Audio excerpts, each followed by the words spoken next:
بسم اللہ الرحمن الرحیم۔ السلام علیکم ورحمۃ اللہ وبرکاتہ۔ آج کے درس میں ہم سورۃ الکہف کا خلاصہ جاننے کی کوشش کریں گے۔ سورۃ الکہف ترتیب کے اعتبار سے 18 نمبر کی سورت ہے اور نزول کے اعتبار سے 69 یعنی 69 نمبر کی سورت ہے۔ مکہ مکرمہ میں یہ نازل ہوئی ہے اور اس میں 12 رکوع ہیں، 110 آیات ہیں۔ سورۃ الکہف، کہف کے معنی آتے ہیں غار کے، کیو کے۔ ابن عباس رضی اللہ عنہما اس سورت کا شان نزول یہ بیان کرتے ہیں کہ مکہ کے کچھ سرداروں نے 2 آدمیوں کو مدینہ منورہ بھیجا وہاں کے یہودی علماء کے پاس، اور ان کے سامنے یہ بات رکھی کہ ہمارے یہاں پر یہ جو نبی ظاہر ہوئے ہیں محمد صلی اللہ علیہ وسلم، ان کا دعوی نبوت کتنا صحیح ہے کتنا غلط ہے، آپ اس سلسلے میں ہماری کچھ رہبری کریں۔ اس لیے کہ مشرکین مکہ عام طور سے ان پڑھ ہوا کرتے تھے اور یہود مدینہ یہ پڑھے لکھے لوگ اور اہل کتاب میں سے تھے، تو اس وجہ سے ان کے پاس آدمی بھیجا۔ تو علماء یہود نے 3 سوالات آپ صلی اللہ علیہ وسلم کے لیے تیار کیے اور یہ کہا کہ آپ اپنے نبی سے یا اس شخص سے جنہوں نے نبوت کا اظہار کیا ہے، دعویٰ کیا ہے، آپ ان سے 3 سوال کریں۔ ایک سوال تو کریں ان نوجوانوں کا عجیب قصہ کیا ہے کہ جو کسی زمانے میں شرک سے بچنے کے لیے اپنے شہر سے نکل کر غار میں چھپ گئے تھے، تو یہ قصہ ہمیں بتا دیں۔ دوسرا یہ کہ اس شخص کا قصہ بتائیں جنہوں نے مشرق سے لے کر مغرب تک کا سفر کیا تھا، ان کا قصہ بتائیں۔ اور تیسرا سوال تھا روح سے متعلق، جس کا تذکرہ اس سے پہلے سورہ بنی اسرائیل میں آیت نمبر 85 میں آ چکا ہے۔ تو یہ تینوں سوالات لے کر یہ لوگ مکہ کے سرداروں کے پاس آئے اور مکہ والوں نے اللہ کے نبی صلی اللہ علیہ وسلم سے یہ تینوں سوالات کیے۔ تو لہٰذا اس صورت میں اصحاب کہف کا واقعہ بڑی تفصیل کے ساتھ اللہ تبارک تعالیٰ نے بیان فرمایا، اور اسی طرح اس میں وہ شخص جنہوں نے مشرق سے لے کر مغرب تک یعنی ذوالقرنین کا واقعہ بھی اس میں موجود ہے۔ اسی طرح تیسرا ایک اہم واقعہ حضرت موسیٰ اور حضرت خضر علیہم السلام کا اس صورت میں مذکور ہے، اور صورت کی ابتدا ہوتی ہے ان لوگوں کے بیان سے کہ جو اللہ تبارک تعالیٰ کے ساتھ کسی کو شریک ٹھہراتے ہیں اور اللہ کا بیٹا کسی کو قرار دیتے ہیں۔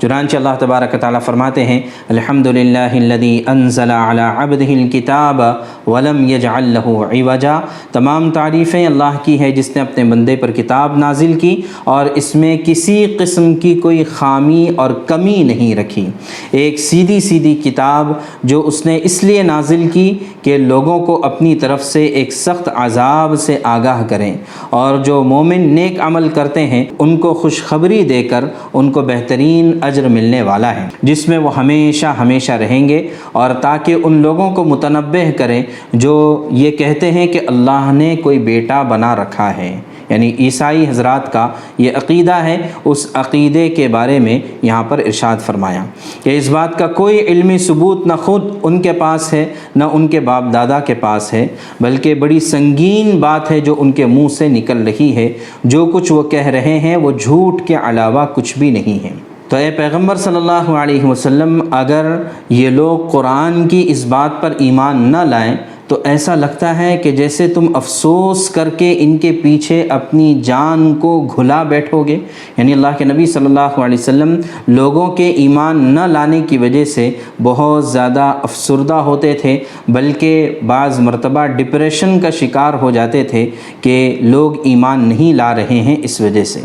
تو اس لیے اللہ کے نبی صلی اللہ علیہ وسلم کی تسلی کے لیے کہا گیا کہ یقین جانو کہ روئے زمین پر جتنی چیزیں ہیں ہم نے انہیں زمین کی سجاوٹ کے ذریعے اس لیے بنایا ہے تاکہ لوگوں کو آزمائیں اور تاکہ دیکھیں کہ ان میں سے کون اچھا عمل کرنے والا ہے۔ یعنی اللہ تبارک تعالیٰ نے بظاہر ایمان کو اور ایمان کی دعوت کو بہت ہی سیدھا سادھا رکھا ہے، اس کے بالمقابل دنیا کی نعمتیں، دنیا کی زیب و زینت یہ بالکل نقد نظر آتی ہے، سامنے نظر آتی ہے، تو یہی امتحان اور آزمائش ہے۔ آگے پھر اللہ تبارک تعالیٰ آیت نمبر 9 سے اصحاب کہف کا واقعہ شروع فرماتے ہیں کہ ام حسبت ان اصحاب الکہف والرقیم کانوا من آیاتنا عجبا، کہ تمہارا خیال یہ ہے کہ غار اور رقیم والے لوگ ہماری نشانیوں میں سے کچھ زیادہ عجیب نشانی ہے، تم کو ایسا لگتا ہے؟ چنانچہ ان حضرات کا واقعہ یہ تھا کہ قرآن کریم کے بیان کے مطابق یہ کچھ نوجوان تھے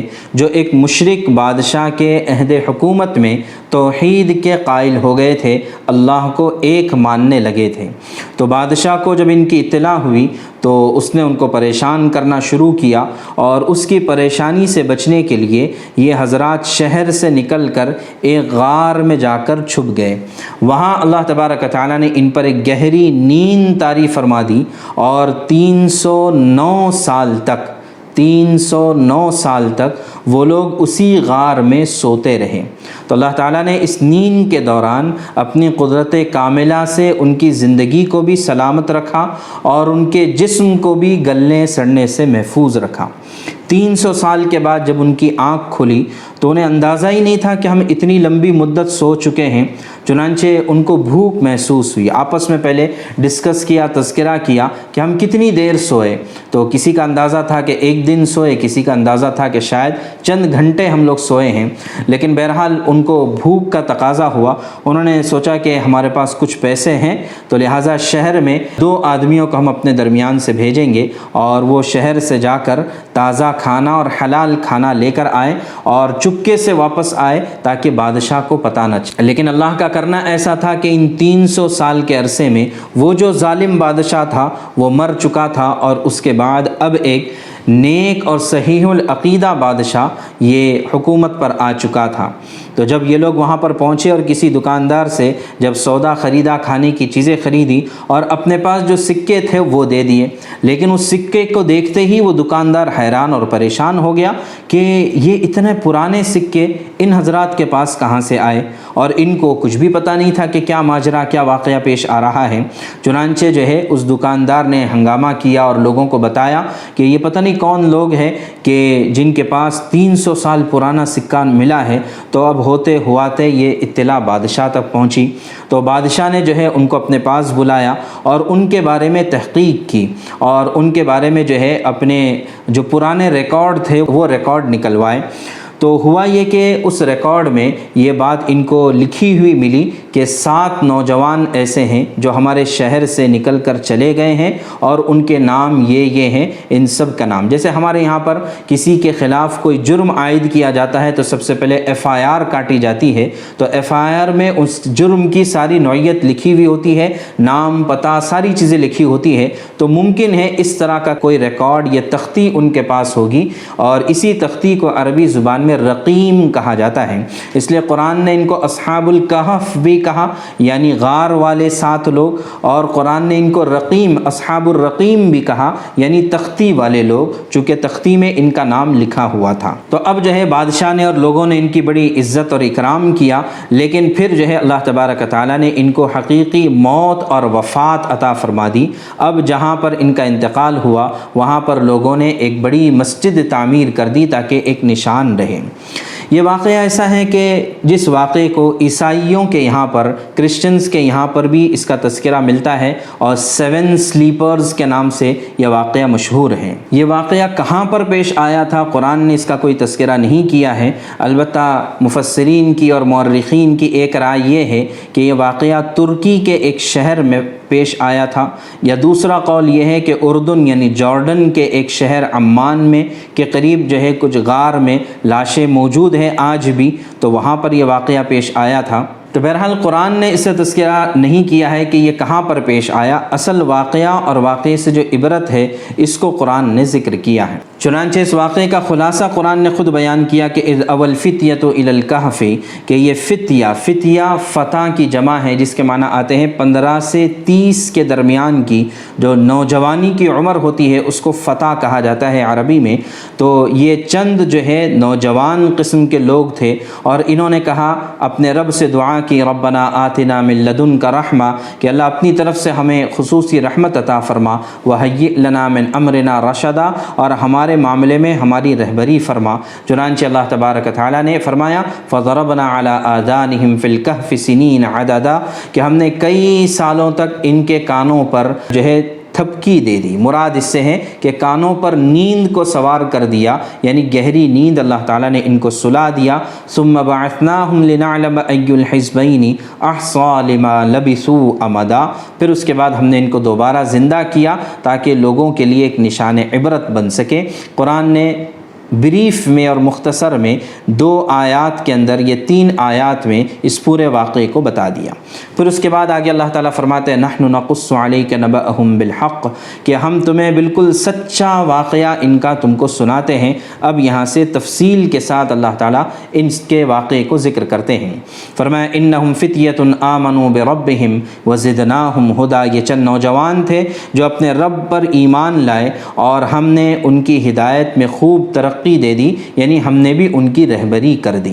چنانچہ فرمایا آگے وَرَبَطْنَا عَلَىٰ قُلُوبِهِمْ إِذْ قَامُوا، اور ہم نے ان کے دل کو مضبوط کیا جب وہ کھڑے ہو گئے۔ مراد یہ ہے کہ بادشاہ کے سامنے کھڑے ہو گئے، اس لیے کہ بادشاہ تو مشرک تھا اور ظالم تھا، اور اس کا نام جو ہے بعض مفسرین نے دقیانوس نقل کیا ہے، تو اسی وجہ سے فنڈامنٹلسٹ جو لوگ ہوتے ہیں ان کو اردو زبان میں دقیانوس بھی کہا جاتا ہے، اس لیے کہ یہ بادشاہ بھی ایسے ہی دقیانوسی خیال کا تھا اور بڑا ظالم بادشاہ تھا۔ اور پھر ایک بات یہ بھی ملتی ہے کہ یہ سارے نوجوان یہ کوئی جو ہے بالکل عام یا سول لوگ نہیں تھے، بلکہ یہ اسی بادشاہ کے جو وزراء اور منسٹرز تھے یا اس کے کیبنٹ کے جو لوگ تھے ان کے بچے تھے، ان کے بیٹے تھے۔ گویا کہ ان سب کا تعلق یا تو رائل فیملی سے تھا یا معاشرے میں ان کا ایک بہت بڑا سٹیٹس تھا۔ اب اگر جو ہے امیروں کے بچے اگر جو ہے توحید کی بات کرنے لگیں گے اور بادشاہ کا جو مذہب یا نظریہ ہے اس کے خلاف کچھ بولنے لگیں گے، تو ظالم بادشاہ کا ہمیشہ یہ رویہ ہوتا ہے کہ وہ ان کی آواز کو دبانے کی کوشش کرتا ہے۔ چنانچہ یہ چیز آپ کو آج بھی دیکھنے ملے گی کہ جو لوگ ظالم ہوتے ہیں ان کے خلاف اگر کرٹیسزم کیا جائے یا ایک چھوٹا سا ٹویٹ بھی ان کے خلاف کیا جائے تو آدیش یہ آتے ہیں کہ ان ٹویٹ کو ڈیلیٹ کر دیا جائے، ان کو بلاک کر دیا جائے۔ تو ظالم بادشاہ کی یہی علامت ہوتی ہے۔ تو بہرحال اللہ تبارک تعالیٰ فرماتے ہیں کہ لیکن یہ لوگ جب کھڑے ہوئے بادشاہ کے سامنے اور انہوں نے کہا ربنا رب السماوات والارض، ہمارا رب تو وہ ہے جو آسمانوں اور زمین کا پروردگار ہے، لن ندعو من دونہ الہا، ہم اس کے علاوہ کسی کو معبود نہیں بنائیں گے۔ جب یہ بات انہوں نے کہہ دی تو اب بادشاہ کو بھی بڑا غصہ آ گیا۔ پھر ان لوگوں نے یہ بھی کہا کہ یہ ہماری قوم کے لوگ ہیں کہ جنہوں نے ان پروردگار کو چھوڑ کر دوسرے معبود بنا رکھے ہیں، اگر ان کا عقیدہ صحیح ہے تو اپنے معبودوں کے ثبوت میں کوئی واضح دلیل پیش کرے۔ یعنی ان لوگوں نے کہا کہ اگر آپ لوگ کہتے ہیں کہ شرک صحیح ہے تو پھر اس پر کوئی دلیل پیش کرے، اس لیے کہ ہمیشہ ایک اچھا معاشرہ اور ایک اچھی سوسائٹی میں ڈیبیٹ جو ہے، ہیلدی ڈیبیٹ اور کسی بھی چیز میں اچھے سے بحث کرنا یہ بہت اچھی چیز ہوتی ہے۔ اس سے مختلف رائے سامنے آتی ہے، ہر ایک اپنے دلیل اور اپنی جو ہے وضاحت کو سامنے رکھتا ہے، تو اس سے جو ہے مختلف رائے سامنے آتی ہے اور ایک اچھا معاشرہ پروان چڑھتا ہے۔ تو انہوں نے کہا کہ آپ آ کر اچھے سے ہمارے ساتھ ڈسکس کرو، ڈیبیٹ کرو، تو بات سامنے ہو جائے گی۔ لیکن جب ان لوگوں نے دیکھا کہ بادشاہ اس طرح سے بات نہیں ماننے والا ہے اور کہیں نہ کہیں ان کے اوپر سختی کی جائے گی اور مجبور کیا جائے گا کہ یہ اللہ کی توحید سے ہٹ جائے، تو ان لوگوں نے پھر آپس میں مشورہ کیا اور راتوں رات یہ طے کیا کہ ہم بستی سے نکل کر، شہر سے نکل کر کسی غار میں جا کر چھپ جائیں گے۔ چنانچہ ان لوگوں نے ایسا ہی کیا اور اللہ تبارک و تعالیٰ نے بھی ان کی مدد فرما دی۔ یہ جا کر ایک غار میں چھپ گئے اور پھر وہاں پر یہ ہوا کہ آگے قرآن کہتا ہے وَتَرَى الشَّمْسَ إِذَا طَلَعَتْ تَزَاوَرُ عَنْ كَهْفِهِمْ ذَاتَ الْيَمِينِ، کہ اللہ تبارک و تعالیٰ کو یہ منظور تھا کہ ان کو سلائے رکھنا ہے، لیکن جب آدمی سوتا ہے اور سوتے ہوئے اگر اس کے جسم پر براہ راست اگر سورج کی تپش پڑتی ہے اور سن کے ریز پڑتے ہیں تو اس کی نیند کھل جائے گی اور عام طور سے کھل جاتی ہے۔ تو اللہ تعالیٰ کو سلائے بھی رکھنا تھا، اور پھر اسی کے ساتھ ساتھ یہ کہ انسانی جسم کا خاصہ یہ ہے کہ اگر اس کو سورج کی تپش نہیں ملتی ہے تو پھر یہ بیمار ہو جاتا ہے، یہ سڑنے لگتا ہے، گلنے لگتا ہے۔ اور اسی طرح نیچے مٹی ہے، مٹی کی خاصیت یہ ہے کہ یہ انسانی جسم کو کھا جاتی ہے، جیسے کہ قبر میں رکھنے کے بعد انسانی جسم کو مٹی کھا جاتی ہے۔ تو اللہ تبارک و تعالیٰ نے ان کے لیے حفاظت کا نظام ایسے بنایا کہ سورج جب نکلتا تھا مشرق کی جانب سے تو ڈائریکٹ ان کے اوپر سورج کی کرنیں نہیں پڑتی تھی تاکہ ان کی نیند خراب نہ ہو۔ البتہ جتنی تپش کی ان کو ضرورت پڑتی تھی اللہ تعالیٰ سورج کو تھوڑا سا ہٹا کر نکالتے تھے، اور اس کی وجہ سے روشنی اور تپش کی جتنی ضرورت پڑتی تھی غار میں اتنی تپش پہنچ جاتی، اور پھر اسی طرح غروب کے وقت میں بھی ایسے ہی ہوتا، اور یہ درمیان میں غار کے حصے میں سوئے ہوئے ہوتے تھے۔ چنانچہ اس سلسلے میں فرمایا ذالک من آیات اللہ، یہ اللہ کی نشانیاں ہیں کہ جسے اللہ تعالیٰ ہدایت دے دے وہی ہدایت پاتا ہے، اور جس کو اللہ تبارک تعالیٰ گمراہ کر دے اس کا کوئی مددگار نہیں ہوتا ہے۔ آگے اللہ تعالیٰ فرماتے ہیں وَتَحْسَبُهُمْ أَيْقَاظًا وَهُمْ رُقُودٌ، کہ تم انہیں دیکھ کر یہ سمجھتے ہو کہ وہ جاگ رہے ہیں حالانکہ وہ سوئے ہوئے ہیں۔ یعنی اللہ تبارک تعالیٰ نے اگرچہ وہ سو رہے تھے لیکن بظاہر کچھ علامتیں ایسی ظاہر کی تھی کہ دیکھنے والوں کو ایسا لگے گا کہ وہ جاگ رہے ہیں۔ مثال کے طور پر آنکھیں کھلی ہوئی ہو، تو آنکھیں کھلی ہوئی ہو تو آدمی ویسی دیکھ کر ڈرے گا اور خوف زدہ ہوگا۔ تو ایک کام تو اللہ نے یہ کیا، ایک کام تو یہ ہوا کہ سورج کو اللہ تعالیٰ نے تھوڑا سا ہٹا کر جو ہے مشرق سے نکالتے تھے اور مغرب میں ڈباتے تھے۔ دوسرا کام یہ ہوا کہ ان کی آنکھوں کو بیدار رکھا تھا۔ تیسرا اللہ تبارک تعالیٰ کی مدد یہ تھی کہ وہ نقلبہم ذات الیمین و ذات الشمال، کہ ہم نیند کی حالت میں ان کو کروٹیں دیتے تھے دائیں بائیں تاکہ اندر کی نیچے کی مٹی ان کے جسم کو کھا نہ سکے۔ آگے فرمایا وَكَلْبُهُمْ بَاسِطٌ ذِرَاعَيْهِ بِالْوَصِيدِ، کہ ان کا کتا باہر دہلیز پر اپنے دونوں ہاتھ پھیلائے ہوئے بیٹھا تھا۔ چنانچہ جو ہے باہر ایک جانور اور کتا بطور نگرانی کے اگر رہتا تھا تو ظاہر ہے کہ کوئی قریب نہیں آ سکتا ہے۔ اب یہاں پر قرآن کریم نے کلب کا لفظ استعمال کیا ہے۔ اب کلب سے کیا مراد ہے، اس میں علماء کی دو رائے ہے۔ اکثر علماء کی رائے یہ ہے کہ یہاں پر کلب سے مراد کتا تھا، چنانچہ اس بات کی اجازت موجود ہے کہ کتا اگر حفاظت کے لیے کوئی رکھنا چاہتا ہے تو اس کی گنجائش ہے، یا پھر یہ کہ ہماری شریعت میں ممکن ہے کہ یہ کتا حرام اور ناپاک ہو لیکن ان کی شریعت میں ہو سکتا ہے کہ ایسا کوئی حکم نہ ہو، تو اس لیے کتا پالنے میں ان کے یہاں پر کوئی حرج نہیں تھا۔ دیگر بعض علماء کی رائے یہ ہے کہ یہاں پر کلب سے مراد کتا نہیں ہے بلکہ عربی زبان میں کسی بھی بھیڑیے کو کلب کہا جاتا ہے۔ چنانچہ یہاں پر ان کے ساتھ جو تھا وہ شیر تھا، اور اللہ تبارک تعالیٰ نے شیر کو گویا کہ ان کا تابع کر دیا تھا، اور غار کے باہر اللہ تبارک تعالیٰ نے رعب ڈالنے کے لیے شیر کو بٹھا رکھا تھا۔ اگلی ایک چیز یہ بھی فرمائی کہ لَوِ اطَّلَعْتَ عَلَيْهِمْ لَوَلَّيْتَ مِنْهُمْ فِرَارًا وَلَمُلِئْتَ مِنْهُمْ رُعْبًا، کہ اگر تم انہیں جھانک کر دیکھتے تو ان سے پیٹھ پھیر کر بھاگ جاتے اور تمہارے اندر ایک طرح کی دہشت سما جاتی۔ مطلب یہ ہے کہ اللہ تعالیٰ نے آس پاس میں ایک ایسا ماحول بنا دیا تھا کہ کوئی اس غار کے قریب نہیں جاتا تھا۔ اس طرح سے اللہ تبارک تعالیٰ نے ان بچوں کی حفاظت فرمائی، اور ایک لمبے عرصے تک یہ لوگ ایسے ہی سوتے رہے اور اللہ کا نظام ان کے لیے ایسے ہی چلتا رہا۔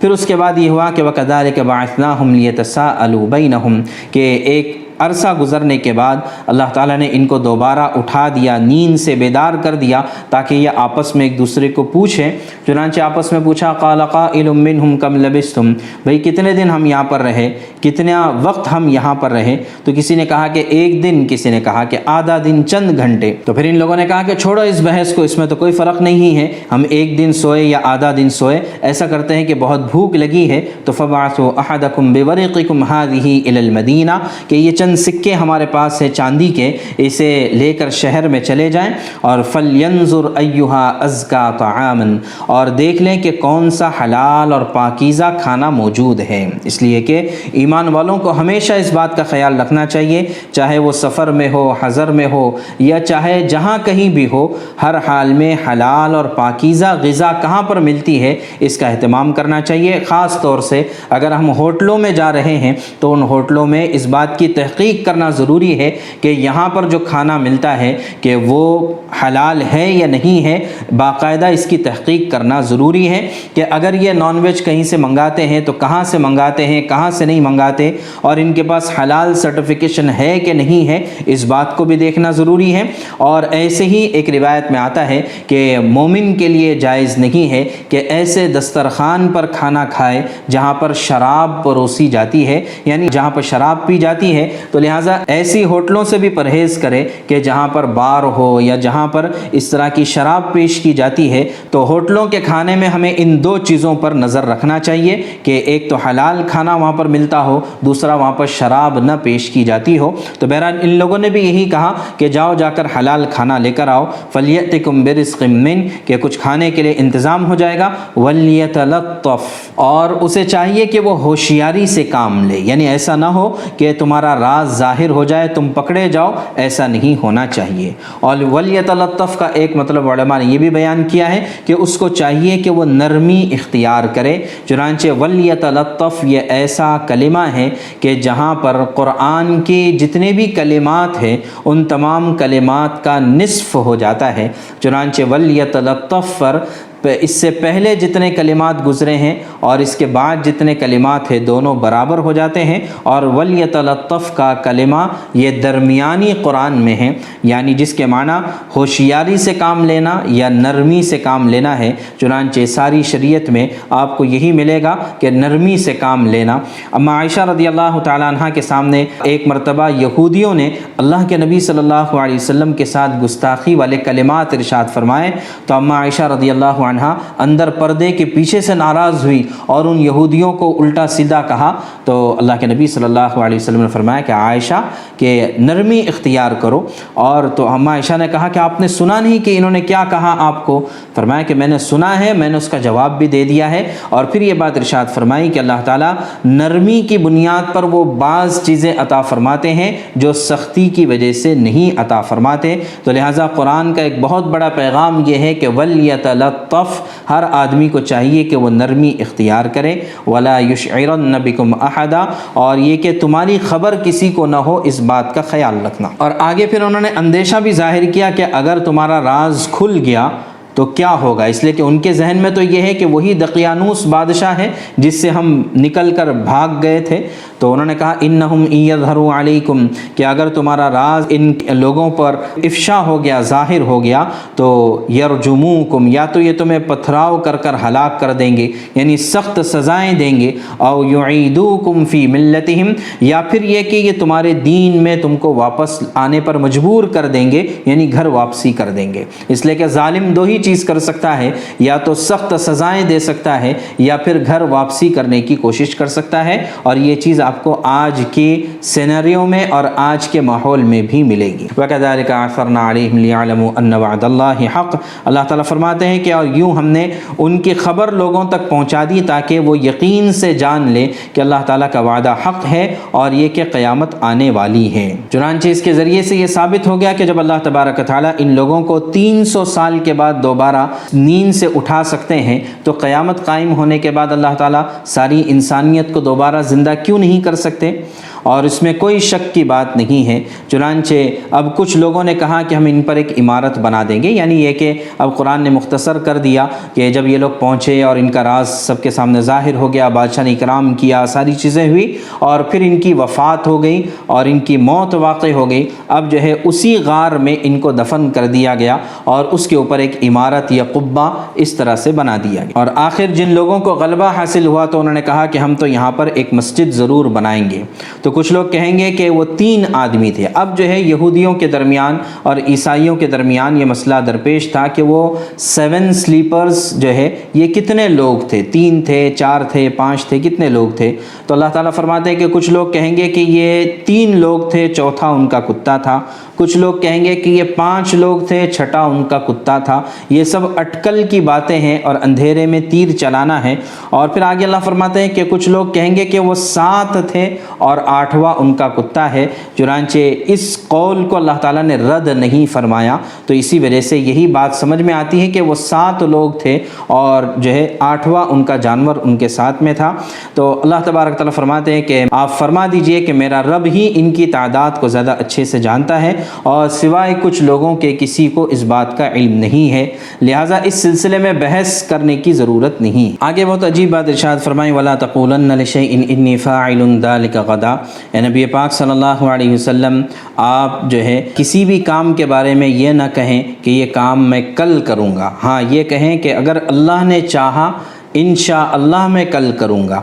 بات اصل یہ ہوئی تھی کہ جب اللہ کے نبی صلی اللہ علیہ وسلم سے یہ سوالات کیے گئے اصحاب کہف کے واقعے کے بارے میں، ذوالقرنین واقعے کے بارے میں، تو اللہ کے نبی صلی اللہ علیہ وسلم نے فرمایا کہ میں اس کا جواب کل دوں گا۔ اور ظاہر ہے کہ کل دینے کا مطلب یہ ہے کہ آپ کو انتظار تھا کہ وحی آئے گی جبریل علیہ السلام کے ذریعے، اور پھر جو بھی واقعہ ہوگا وہ ان مشرکین مکہ کو بتا دیا جائے گا۔ لیکن ظاہری طور پر، حالانکہ بھروسہ اللہ ہی کی ذات پر تھا، لیکن ظاہری طور پر آپ سے انشاءاللہ نہیں کہا جا سکا، تو اس کی پاداش میں ہوا یہ کہ تقریباً 15 دنوں تک وحی کا سلسلہ موقوف رہا، اور یہاں پر ان مشرکین مکہ کو آپ کو یہ جھٹلانے کا اور موقع مل گیا کہ دیکھو یہ ہمارے سوالات کے جوابات نہیں دے سکے، اس کا مطلب نعوذ باللہ یہ سچے نبی نہیں ہیں۔ تو اللہ کے نبی صلی اللہ علیہ وسلم سے کہا جا رہا ہے کہ آپ کسی بھی چیز کو یہ نہ کہیں کہ کل کروں گا، بلکہ یہ کہیں کہ انشاءاللہ کل کروں گا۔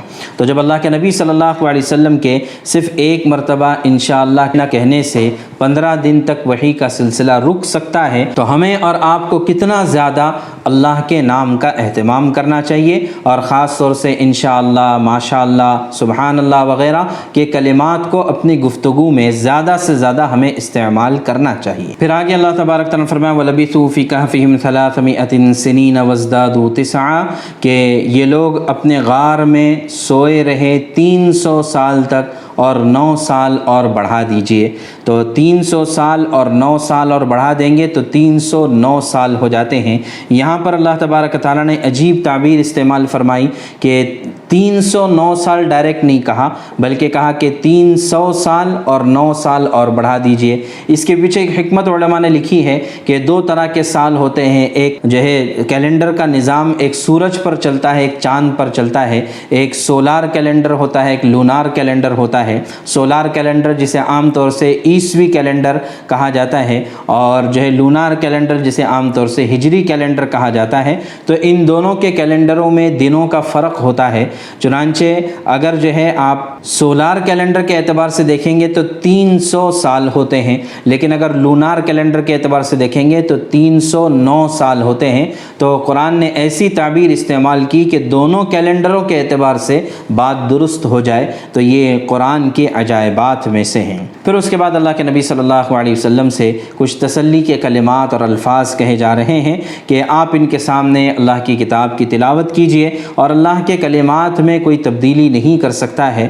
اور آپ اپنے آپ کو ان لوگوں کے ساتھ رکھیے جو صبح شام اللہ کو پکارتے ہیں، یعنی صحابہ کی جماعت جو صبح شام اللہ کا نام لیتی ہے، اللہ کا ذکر کرتے ہیں، اور یہ کہ جو اللہ کی خوشنودی چاہتے ہیں، اور آپ ان سے اپنی نظر کرم کو نہ ہٹائیں محض دنیاوی زینت کے لیے یا دنیاوی چیزوں کو اختیار کرنے کے لیے۔ اصل میں یہ بات اس لیے کہی گئی تھی کہ بعض مشرکین مکہ کی طرف سے یہ مطالبہ تھا کہ تم پر ایمان لانا چاہتے ہیں، لیکن تمہارے ساتھ یہ جو لوگ رہتے ہیں بلال، صہیب اور خباب اور اس طرح کے جو لوگ رہتے ہیں، یہ معاشرے کے بڑے کم درجے کے لوگ ہیں، ان کا سٹیٹس کچھ نہیں ہے۔ اب اگر ہم بڑے لوگ تمہارے ساتھ آنا چاہیں گے تو ہم ان کے ساتھ نہیں رہنا چاہتے۔ تو اللہ کے نبی صلی اللہ علیہ وسلم سے کہا گیا کہ آپ ان کے ایمان کی طمع میں یہ جو مخلصین ہیں ان کو آپ نہ چھوڑیں، بلکہ جو ہے ان کے دل تو اللہ کے ذکر سے غافل ہے، اور یہ لوگ تو اللہ کی خوشنودی چاہتے ہیں، صبح شام اللہ کا ذکر کرتے ہیں، تو لہٰذا آپ ان کو اپنے ساتھ رکھیں۔ چنانچہ یہی اعتراض نوح علیہ السلام پر بھی ہوا کرتا تھا کہ تمہارے ساتھ جو لوگ رہتے ہیں وہ تو معمولی قسم کے لوگ ہیں۔ تو نوح علیہ السلام نے صاف کہہ دیا تھا وَمَا أَنَا بِطَارِدِ الْمُؤْمِنِينَ کہ میں ان کمزور لوگوں کو ہرگز نہیں چھوڑ سکتا۔ چنانچہ آگے اللہ تبارک تعالیٰ فرماتے ہیں کہ ان سے کہہ دیجئے کہ حق اللہ کی طرف سے آیا ہے، فَمَنْ شَاءَ فَلْيُؤْمِنْ وَمَنْ شَاءَ فَلْيَكْفُرْ جو شخص چاہے ایمان لائے، جو شخص چاہے انکار کر دے، ان کے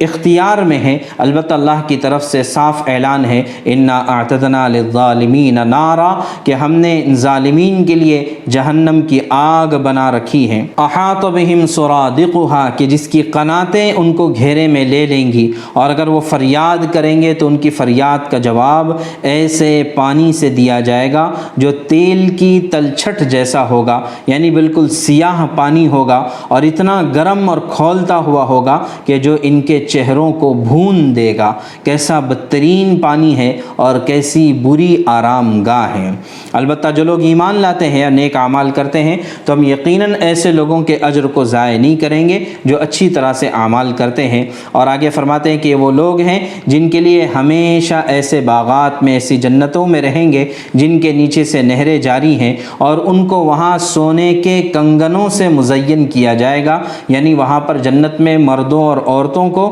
دونوں کو سونے کے زیورات وغیرہ پہننے کی اجازت ہوگی، اور وہ اونچی مسندوں پر تکیہ لگائے ہوئے باریک اور دبیز ریشم کے سبز کپڑے پہنے ہوئے ہوں گے، یعنی قیمتی قسم کے کپڑے پہنے ہوئے ہوں گے، اور کتنا بہترین اجر، کیسی حسین آرام گاہ ہے۔ تو لہٰذا لوگوں کو چاہیے کہ وہ ایسے جنت کی تیاری کرے کہ جس کا اللہ تبارک تعالیٰ نے وعدہ فرمایا ہے۔ اس کے بعد اللہ تبارک تعالیٰ نے ایک قصہ بیان کیا ہے، وَضْرِبْ لَهُم مَثَلَ الرَّجُلَيْنِ جَعَلْنَا لِأَحَدِهِمَا جَنَّتَيْنِ مِنْ أَعْنَابٍ وَحَفَفْنَاهُمَا بِنَخْلٍ وَجَعَلْنَا بَيْنَهُمَا زَرْعًا۔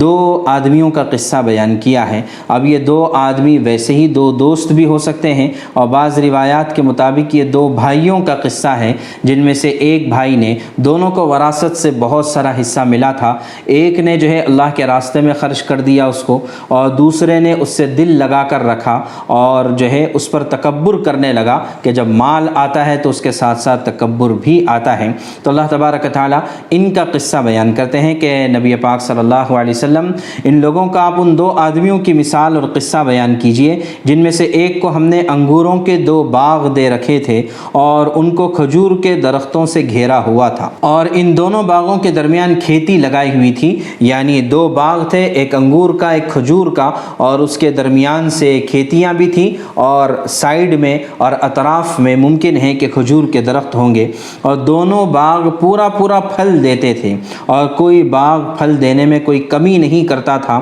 تو اور ان دونوں کے درمیان ایک نہر بھی جاری تھی، یعنی پانی کا بھی انتظام تھا، تو پانی ہو اور جو ہے باغ بھی بہترین ہو اور مٹی بھی زرخیز ہو تو وہاں پر ظاہر ہے کہ پھل بھی اچھے آتے ہیں۔ تو اس شخص کو خوب دولت حاصل ہوئی تو وہ اپنے ساتھی سے ایک مرتبہ بات کرتے ہوئے کہنے لگا کہ میرا مال بھی تم سے زیادہ ہے اور میرا جتھا بھی تم سے زیادہ مضبوط ہے، یعنی میرے پاس اولاد بھی ہے، میرے پاس مال بھی ہے۔ تو لہٰذا وہ تکبر کرنے لگا اور وہ اپنی جان پر ستم ڈھاتا ہوا اس باغ میں داخل ہوا اور کہنے لگا کہ میں نہیں سمجھتا کہ یہ باغ کبھی تباہ ہوگا، اس لیے کہ میں نے ایسے انتظامات کر رکھے ہیں تو یہ باغ کبھی جو ہے تباہ نہیں ہو سکتا ہے، خراب اور برباد نہیں ہو سکتا ہے۔ اور اس نے یہ بات بھی کہا کہ میرا خیال یہ ہے کہ قیامت بھی کبھی نہیں آئے گی، اور اگر مجھے اپنے رب کے پاس واپس بھیجا بھی گیا تب بھی مجھے یقین ہے کہ مجھے اس سے اچھی جگہ ملے گی۔ تو اس طرح کے متکبرانہ الفاظ اور کلمات جب اس نے کہے تو اس کا بھائی یا اس کا دوست اور ساتھی جو بھی تھا وہ یہ ساری باتیں سن رہا تھا، تو اس نے کہا کیا تم اس ذات کے ساتھ کفر کر رہے ہو جس نے تمہیں مٹی سے پیدا کیا، پھر نطفے سے پیدا کیا، پھر تمہیں ایک اچھا خاصا انسان بنایا؟ یعنی تم تکبر کس بات پہ کر رہے ہو؟ تمہیں اپنی حقیقت جاننا چاہیے کہ تم مٹی سے پیدا کیے گئے، یعنی آدم علیہ السلام، اور پھر ان کے ذریعے سے نسل چری نطفے کے ذریعے، تو لہٰذا تم اپنی حقیقت کو کیسے بھول سکتے ہو اور ایسے متکبرانہ الفاظ اور کلمات کیسے کہہ سکتے ہو؟ اور اس نے اپنے بارے میں کہا کہ جہاں تک میرا تعلق ہے میں تو اللہ کی ذات پر ایمان رکھتا ہوں، اللہ کے ساتھ کسی کو شریک نہیں ٹھہراتا۔ اور پھر اس نے کہا کہ جب تم باغ میں داخل ہو رہے تھے تب تم نے کہا کہ میرا باغ ہے اور ہمیشہ باقی رہنے والا ہے، اگر تم یہ کہتے ماشاء اللہ کہتے تو کتنا اچھا ہوتا، یعنی اللہ نے چاہا تو یہ میرا باغ ہمیشہ رہے گا، ایسا اگر کہتے تو اللہ کا نام لینے کی برکت سے یہ باغ باقی بھی رہتا۔ اور اگر جو ہے دوسری بات تم نے کہی تھی کہ میرے پاس آج پیسہ نہیں ہے، میری اولاد بھی نہیں ہے، تو لہٰذا تم میرے سے بڑے ہو گئے یا مجھ سے اعلیٰ مرتبے والے ہو گئے، ایسا نہیں ہے، اس لیے کہ اگر اللہ تبارک تعالیٰ چاہے تو مجھے اس سے بہتر باغ عطا کر سکتے ہیں اور جہاں تک تمہارے باغ کا تعلق ہے آسمان سے ایک ہوا چلے گی، ایک عذاب آئے گا تو صبح تمہارا سارا باغ ایک چٹیل میدان میں بدل سکتا ہے۔ چنانچہ ہوا ایسے ہی کہ اس نے نہیں مانا اور راتوں رات آسمان سے ایک ایسی ہوا چلی، ایک ایسا عذاب آیا کہ اس کا سارا کے سارا باغ وہ برباد ہو گیا۔ تو فَأَصْبَحَ يُقَلِّبُ كَفَّيْهِ عَلَى مَا أَنفَقَ فِيهَا، تو اب وہ کفِ افسوس ملنے لگا، حسرت کرنے لگا، اے کاش کہ میں اللہ کے ساتھ کسی کو شریک نہ ٹھہرا تھا، اور یہ کہ میں اپنے بھائی کی یا دوست کی بات مان لیتا تو کتنا اچھا ہوتا۔ لیکن ظاہر ہے کہ عذاب آنے کے بعد اب اللہ تبارک تعالیٰ توبہ قبول نہیں فرماتے ہیں، تو اس لیے فرمایا کہ ہنالک الولایۃ للہ الحق، کہ یہاں پر دنیا میں بھی تمام ولایتیں اور تمام حکومت اور اختیارات اللہ ہی کو حاصل ہے، اللہ کے علاوہ اور کسی کی نہیں چل سکتی ہے۔ تھوڑی دیر کے لیے اللہ تعالیٰ جو ہے کچھ مال، کچھ اسباب، کچھ حکومت اور جو ہے کچھ بادشاہت چند لوگوں کو دے دیتے ہیں، تو اس کا مطلب یہ نہیں کہ وہ اس پر اترانا چاہیے اور خود اپنے آپ کو خدا بن کر جو ہے لوگوں کے سامنے پیش کرے، ایسا نہیں ہونا چاہیے۔ پھر آگے اللہ تبارک و تعالیٰ نے دنیاوی زندگی کی مثال بتائی ہے کہ دنیا کی زندگی تو ایسی ہے جیسے کہ آسمان سے پانی برستا ہے اور پھر زمین کے ساتھ ملتا ہے اور ہریالی کو اگاتا ہے، فَأَصْبَحَ هَشِيمًا تَذْرُوهُ الرِّيَاحُ، اور پھر جب بارش کا موسم ختم ہو جاتا ہے تو وہی ہریالی پھر جو ہے سوکھے گھاس میں تبدیل ہو جاتی ہے اور کٹ جاتی ہے، اور پھر جو ہے ہوا کا جھونکا اسے ادھر سے ادھر لے جاتا ہے۔ تو ایسے ہی دنیاوی زندگی ہے، چند دنوں کا بہار ہوتا ہے، چند دنوں کی رونق ہوتی ہے اور زیب و زینت ہوتی ہے، پھر اس کے بعد ساری رونقیں ختم ہو جاتی ہے، ساری بہاریں خزاں میں تبدیل ہو جاتی ہے، اور آدمی جب دنیا سے جاتا ہے تو اپنے ہاتھ میں کچھ بھی نہیں لے کر جاتا، خالی ہاتھ جاتا ہے۔ اس لیے فرمایا کہ المال والبنون زینت الحیات الدنیا، یقیناً مال اور اولاد یہ سب کے سب جو ہے دنیاوی زندگی کی زینت ہے، لیکن باقی رہنے والی چیز وہ اللہ کے نزدیک زیادہ بہتر ہے۔ باقیات الصالحات یعنی نیک اعمال یہ زیادہ بہتر ہے اللہ کے نزدیک، اور ان سے امید لگانا یہ زیادہ اچھا ہے مال اور اسباب سے امید لگانے کے بجائے۔ پھر آگے اللہ تبارک و تعالیٰ قیامت کا منظر پیش کرتے ہیں کہ جب تم زمین کو دیکھو گے کہ وہ کھلی پڑی ہے اور ہم ان سب کو گھیر کر اکٹھا کر دیں گے اور ان میں سے کوئی ایک کو بھی نہیں چھوڑیں گے، یعنی کوئی اللہ کے حساب سے بچ نہیں سکتا ہے، اور سب کو تمہارے رب کے سامنے صف باندھ کر پیش کیا جائے گا۔ آخر تم ہمارے پاس اسی طرح آ گئے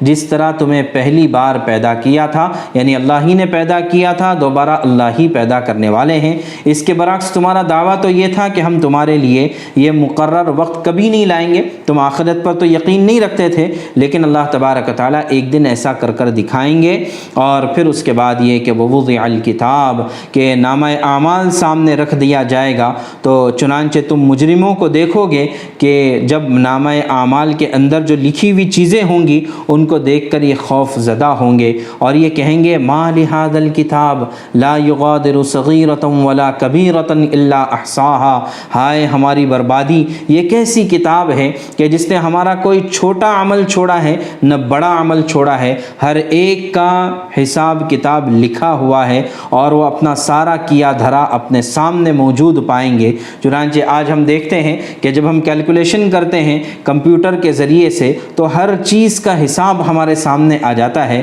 تو جب کمپیوٹر کے ذریعے سے ہر ایک پائی کا حساب کیا جا سکتا ہے تو کمپیوٹر کے بنانے والوں کا بنانے والا اگر چاہے گا کہ ایک ایک عمل کو سامنے پیش کیا جائے تو اس کے لیے کیا بعید ہے اور کیا مشکل ہے۔ اس کے بعد اللہ تبارک و تعالیٰ نے مختصراً آدم علیہ السلام کے سجدہ کیے جانے کا قصہ بیان کیا جو اس سے پہلے سورہ اعراف میں، سورہ بقرہ میں گزر چکا ہے۔ پھر اس کے بعد اللہ فرماتے ہیں وَلَقَدْ صَرَّفْنَا فِي هَذَا الْقُرْآنِ لِلنَّاسِ مِنْ كُلِّ مَثَلٍ وَكَانَ الْإِنسَانُ أَكْثَرَ شَيْءٍ جَدَلًا، کہ ہم نے لوگوں کے فائدے کے لیے اس قرآن میں طرح طرح کے قسم کے مضامین بیان کیے تاکہ کسی طرح سے انسانوں کو بات سمجھ میں آ جائے اور آخرت کی بات اور اللہ کی بات پر یقین کرنے والے بن جائیں۔ لیکن ہوتا یہ ہے کہ انسان جھگڑا کرنے میں ہر چیز سے بڑھ گیا ہے، یعنی انسان کے اندر اللہ نے حجت کرنے کی، جھگڑا کرنے کی جو صفت رکھی ہے اس کی وجہ سے یہ اللہ کی بات میں بھی حجت کرتا ہے اور اللہ کی بات ماننے سے بھی انکار کرتا ہے۔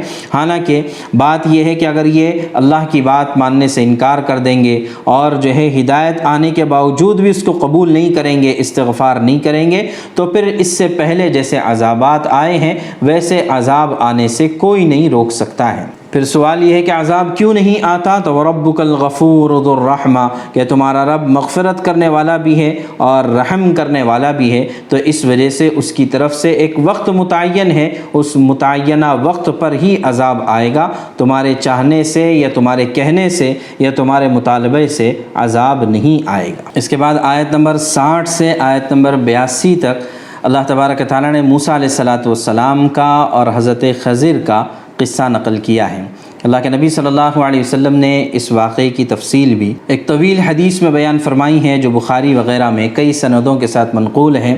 اس واقعے کا خلاصہ یہ ہے کہ ایک مرتبہ موسیٰ علیہ السلام سے کسی نے سوال کیا کہ روئے زمین پر سب سے بڑا عالم کون ہے؟ تو چونکہ موسیٰ علیہ السلام وقت کے نبی تھے اور صاحب شریعت رسول تھے تو انہوں نے فرمایا کہ میں ہی سب سے بڑا عالم ہوں۔ تو اللہ تبارک تعالیٰ کو یہ بات ناپسند ہوئی،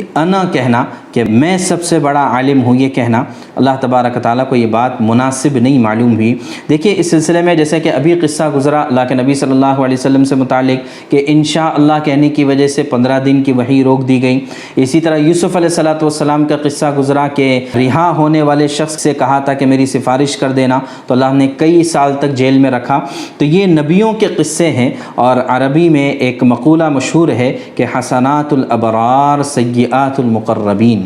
کہ بہت سارے ایسے کام ہوتے ہیں کہ جو اللہ کے قریبی لوگ ہوتے ہیں، ویسے تو وہ کام جائز ہے، وہ کام کوئی گناہ نہیں ہے، لیکن اللہ کے جو قریبی لوگ ہوتے ہیں اگر ان سے تھوڑی سی بھی کوتاہی ہوتی ہے تو اللہ کی طرف سے پکڑ بڑی سخت ہوتی ہے۔ تو انہی طرح کے واقعات میں سے ایک واقعہ یہ بھی ہے۔ حالانکہ جواب بالکل صحیح تھا، موسیٰ علیہ السلام سے بڑھ کر کون عالم ہو سکتا ہے اپنے وقت کا، لیکن اللہ تبارک تعالیٰ نے چاہا کہ موسیٰ علیہ السلام کو یہ حکم دیا کہ آپ کو یہ کہنا چاہیے تھا کہ اللہ ہی بہتر جانتا ہے کہ سب سے بڑا عالم کون ہے۔ تو لہٰذا اب یہ کہ موسیٰ علیہ السلام کو اللہ نے جو ہے ایک کام پر، ایک ٹاسک پر لگا دیا۔ چنانچہ ان کو حکم ہوا کہ آپ کو جا کر ہمارے ایک بندے سے ملاقات کرنی ہے۔ ان کا نام نہیں بتایا، کہاں ملنے والے ہیں ایگزیکٹ پتہ بھی نہیں بتایا، اور یہ کہا کہ جہاں 2 دریا ملتے ہیں وہاں تک آپ کو سفر کرنا ہے، اور اپنے ساتھ ایک مچھلی لے لیجئے، اور وہ مچھلی جہاں پر گم ہو جائے گی بس وہاں پر آپ کو اس بندے سے ملاقات ہوگی، اور وہ ہمارا خاص بندہ ہے، آپ کو اس کے ساتھ رہنا ہے۔ چنانچہ موسیٰ علیہ السلام اللہ کے حکم پر جو ہے اس جگہ کی تلاش میں نکلے، اور اپنے ساتھ اپنے ایک نوجوان شاگرد حضرت یوشع علیہ السلام کو بھی ساتھ لیا اور سفر پر روانہ ہو گئے۔ اور اس پورے سفر کا اور اس کے پیچھے مشقت کرانے کا مقصد یہ تھا کہ اللہ تبارک تعالیٰ موسیٰ علیہ السلام کی اور زیادہ تربیت کرنا چاہتا۔ حالانکہ وہ خود تربیت یافتہ تھے، خود اللہ نے ان کو نبوت سے سرفراز کیا تھا، لیکن اللہ تعالیٰ ان کے مقام اور مرتبے کو اور بڑھانا چاہتے تھے، اس وجہ سے یہ مشقت بھرا سفر کرنے کا حکم دیا۔ اور دوسرا مقصد یہ تھا کہ موسیٰ علیہ السلام بھی اپنی آنکھوں سے دیکھ لے کہ صرف ایک طرح کا علم نہیں ہے۔ یقیناً آپ صاحب شریعت رسول ہونے کی وجہ سے حلال اور حرام کے سب سے زیادہ جاننے والے ہیں، کیا چیز جائز کیا چیز ناجائز، اور اللہ کے کلام کو سب سے زیادہ سمجھنے والے، لیکن اور بھی علوم ہے، اور بھی فنون ہے، اور بھی بہت سارے ایسے کائنات کے راز ہیں جس سے آپ واقف نہیں ہیں۔ تو لہٰذا آپ کو یہ نہیں کہنا چاہیے تھا کہ میں سب سے بڑا عالم ہوں۔ تو موسیٰ علیہ السلام کو باقاعدہ دکھانا اور مشاہدہ کرانا مقصود تھا کہ اور بھی طرح کے کائنات کے راز ہیں جس سے آپ واقف نہیں ہیں۔ چنانچہ ہوا یہ کہ فلما بلغا مجمع بینہما نسیا حوتہما فاتخذ سبیلہ فی البحر سربا، کہ چنانچہ جب وہ اس سنگم پر پہنچے، جب وہ 2 دریا جہاں پر ملتے تھے وہاں پر پہنچے، تو وہ اپنی مچھلی وہاں پر بھول گئے، اور اس نے سمندر میں ایک سرنگ کی طرح سے راستہ بنا لیا۔ چنانچہ موسیٰ علیہ السلام اس چٹان کے پاس پہنچ کر تھوڑی دیر سو گئے، آرام کیا۔ اسی درمیان وہ مچھلی، وہ زنبیل اور تھیلا جو تھا وہاں سے کھسک کر دریا میں چلی گئی، اور جس جگہ دریا میں گری وہاں پر پانی کا سرنگ بن گیا اور مچھلی وہاں سے غائب ہو گئی۔ تو یوشع علیہ السلام جو اس وقت جاگ رہے تھے، انہوں نے یہ عجیب واقعہ سارا دیکھا،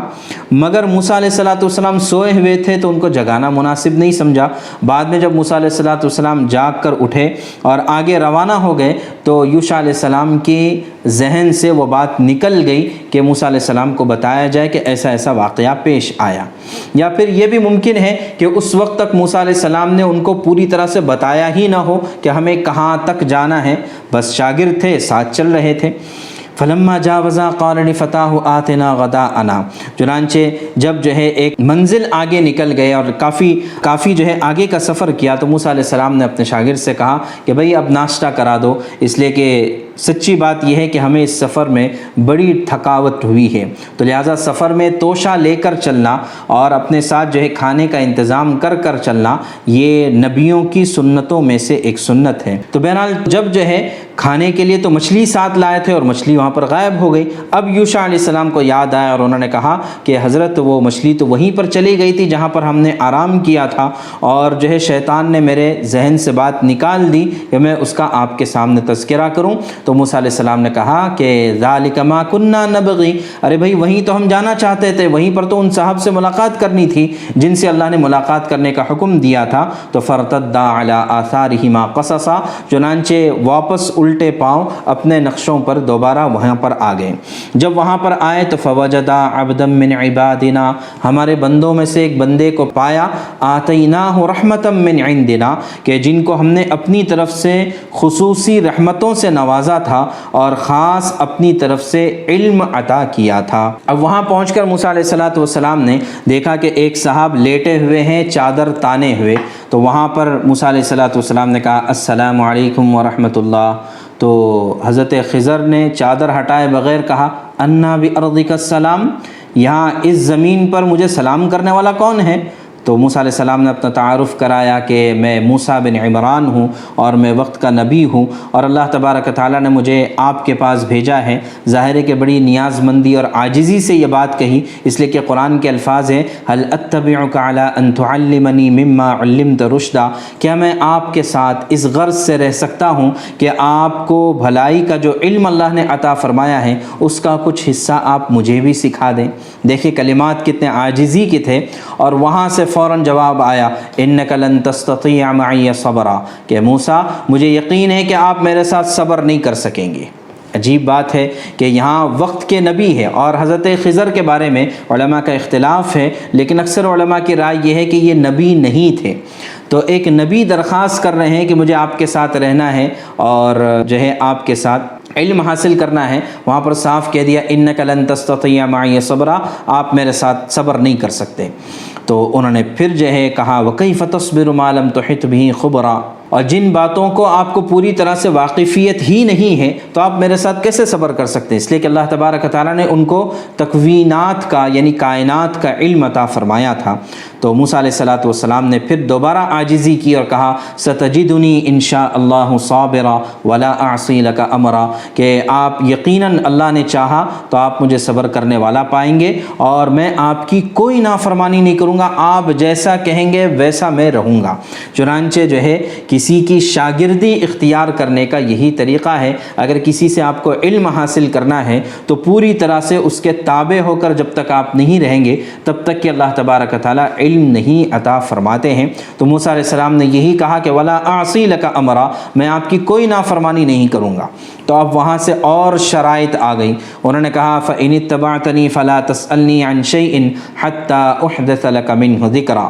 کہ میرے ساتھ رہنا ہے تو ایک شرط یہ رہے گی کہ میں کچھ بھی کروں گا آپ سوال نہیں کریں گے، جب تک کہ میں خود اس واقعے کی حکمت آپ کو نہ بتا دوں آپ سوال نہیں کریں گے۔ چنانچہ موسیٰ علیہ السلام نے کہا ٹھیک ہے، جیسے آپ کہتے ہیں ویسے میں کروں گا۔ تو قرآن کہتا ہے فانطلقا، اب یہ دونوں چلے، حتی اذا رکبا فی السفینۃ خرقہا، ہوا یہ کہ دونوں چلے اور سمندر بیچ میں آیا تو ایک کشتی کرائے پر لی اور دونوں اس پر سوار ہو گئے، اور کشتی جیسے اس پر سوار ہو گئے سمندر میں چلنے لگی تو حضرت خضر نے یہ کیا کہ کشتی کے اندر کا ایک پارٹ اور ایک حصہ جو ہے اس کو توڑ دیا اور اس کو نکال دیا۔ تو موسیٰ علیہ السلام بے اختیار ان کے منہ سے نکلا اخرقتہا لتغرق اہلہا، حضرت کیا کر رہے ہیں کہ آپ نے اگر جو ہے یہ پارٹ نکال دیا تو کشتی تو ڈوب جائے گی، سارے کشتی والے ڈوب جائیں گے۔ لقد جئت شیئا امرا، یہ تو بڑا خطرناک اور خوفناک کام آپ نے کیا ہے، سارے لوگ ڈوب جائیں گے۔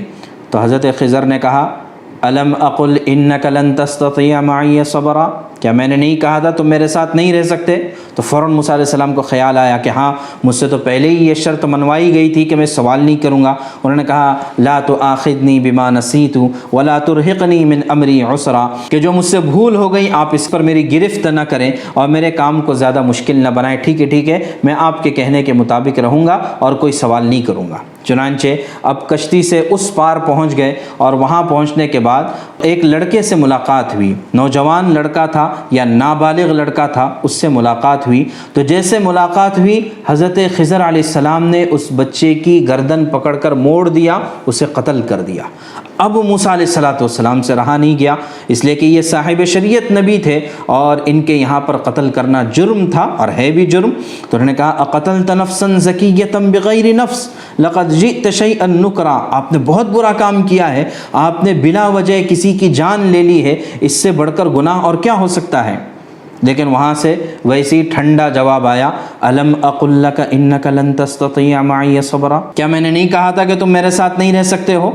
تو اب موسیٰ علیہ السلام کو پھر خیال آیا کہ بھائی اللہ نے ساتھ رہنے کے لیے بھی کہا ہے لیکن یہ ایسے ایسے کام کر رہے ہیں جس پر برداشت کرنا مشکل ہو رہا ہے۔ تو پھر موسیٰ علیہ السلام نے بھی اپنی طرف سے ایک بات کہہ دی اور کہا قال ان سألتک عن شیء بعدها فلا تصاحبنی، کہ حضرت دیکھیے اس کے بعد اگر میں کوئی سوال کروں تو آپ مجھے خود ہی اپنے پاس مت رکھیے، آپ مجھے اپنے پاس سے ہٹا دیجئے، آپ مجھے اپنے مدرسے سے گویا کہ نکال دیجئے۔ لقد بلغت من لدنی عذرا، کہ آپ میری طرف سے عذر کی حد کو پہنچ گئے ہیں، یعنی زیادہ سے زیادہ کسی کی 3 غلطیاں معاف کرنی چاہیے، مجھ سے 2 غلطی ہو گئی ہے، اب تیسری غلطی اگر میں کر بیٹھوں، ظاہر ہے کہ تیسری غلطی انجانے میں نہیں ہوگی، جان بوجھ کر ہوگی، تو اس وجہ سے آپ مجھے اپنے ساتھ نہ رکھیں اور اپنے پاس سے چھٹی دے دیں۔ پھر اس کے بعد جو ہے قرآن کہتا ہے فانطلقا، اب دونوں پھر اور آگے چلے حتی اذا اتیا اہل قریۃ استطعما اہلہا فابوا ان یضیفوہما، ایک گاؤں میں پہنچے، ایک بستی میں پہنچے، بستی والوں سے کہا کہ بھئی ہم 2 مسافر آدمی ہیں،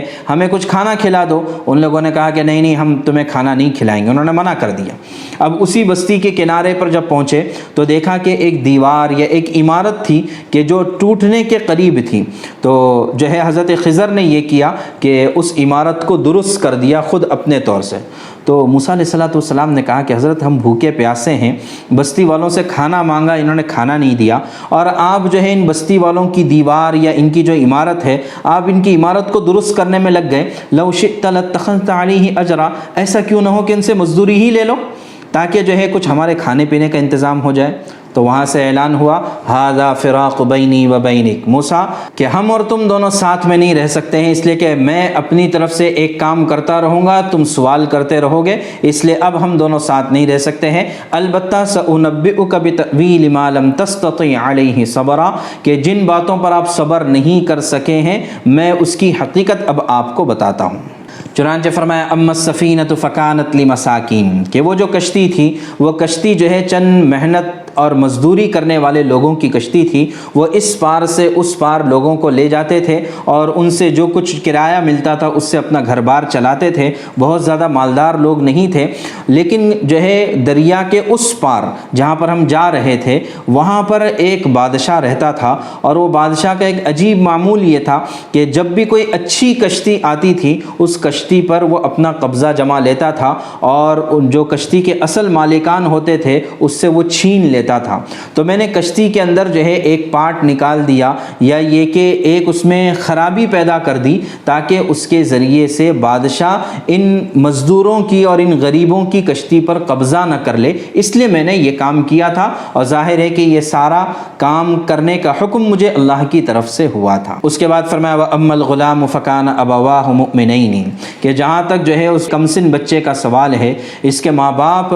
یہ مومن تھے، نیک لوگ تھے، لیکن ہوا یہ کہ بڑھاپے میں یہ بچہ ان کو ملا تھا اور یہ بچہ آگے چل کر ان کو گناہوں کی طرف لے جانے والا تھا، اور یہ لوگ بھی بچے کی محبت میں گناہ کے کاموں کی طرف پڑ سکتے تھے، تو اس لیے میں نے اس بچے کو ہی قتل کر دیا تاکہ ماں باپ کا اور جو ہے اس کے والدین کا ایمان سلامت رہے اور وہ اپنی نیکی پر باقی رہے، جہاں تک یہ ہے کہ اس بچے کے مرنے پر جب وہ صبر کریں گے اللہ تعالیٰ اس صبر کا اجر ان کو آخرت میں عطا فرما دیں گے، تو اس وجہ سے میں نے ایسا کیا تھا۔ اور تیسرا واقعہ جو دیوار کا، یہ عمارت کا تھا، تو اس کے بارے میں فرمایا وَأَمَّا الْجِدَارُ فَكَانَ لِغُلَامَيْنِ يَتِيمَيْنِ، کہ یہ اصل میں عمارت یا یہ دیوار جو ہے یہ دو یتیم بچوں کی تھی جو اس شہر میں رہتے تھے، وَكَانَ تَحْتَهُ كَنْزٌ لَهُمَا، اور اس عمارت کے اندر ان دونوں کا ایک خزانہ تھا جو ان کے باپ دادا چھوڑ کر گئے تھے، وَكَانَ أَبُوهُمَا صَالِحًا، اور ان کا باپ نیک آدمی تھا، تو اس وجہ سے اللہ تبارک و تعالیٰ نے یہ چاہا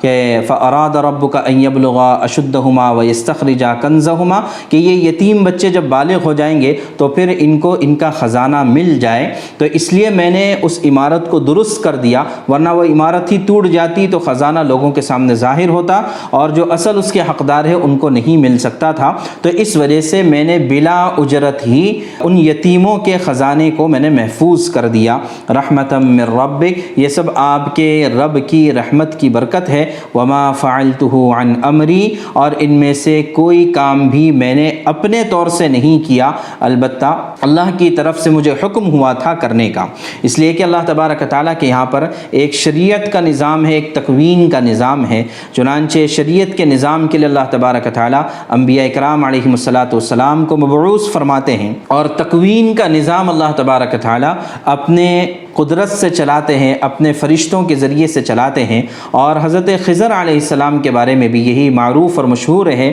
کہ اللہ تبارک تعالیٰ نے ان کو نبوت تو نہیں عطا فرمائی تھی، البتہ تکوین کا علم عطا فرمایا تھا کہ کون کب تک زندہ رہے گا اور کس کے ساتھ کیا معاملہ کیا جائے گا، کیا نہیں کیا جائے گا، یہ تمام چیزیں اللہ تعالیٰ نے حضرت خضر علیہ السلام کو عطا فرمائی تھی، اور وہ اللہ کے حکم سے یہ ساری چیزیں کرتے تھے، تو اسی وجہ سے انہوں نے یہ سارے کام کیے اور اللہ کے حکم سے کیے، لیکن اس واقعے کی وجہ سے کوئی اس کو یہ دلیل نہ بنا دے کہ اب ہم شریعت کے پابند نہیں ہیں، بلکہ ہم جو ہے علم تکوین کے حساب سے کام کریں گے، جبکہ جو ہے خضر علیہ السلام کی طرح سے کسی کے اوپر بھی وحی نہیں آ سکتی ہے، اور آج کے زمانے میں خاص طور سے بہت سارے لوگ ایسے ہیں جو بظاہر اپنے آپ کو شریعت اور سنت کے پابند بتاتے ہیں، لیکن یہ کہتے ہیں کہ ہم پر نماز پڑھنا فرض نہیں ہے، ہم تو ہمارا دل تو کعبے میں اٹکا ہوا ہوتا ہے اور ہم جا کر مدینے میں نماز پڑھ لیتے ہیں یا کعبۃ اللہ میں نماز پڑھ لیتے ہیں، ظاہری نماز کی ہمیں ضرورت نہیں،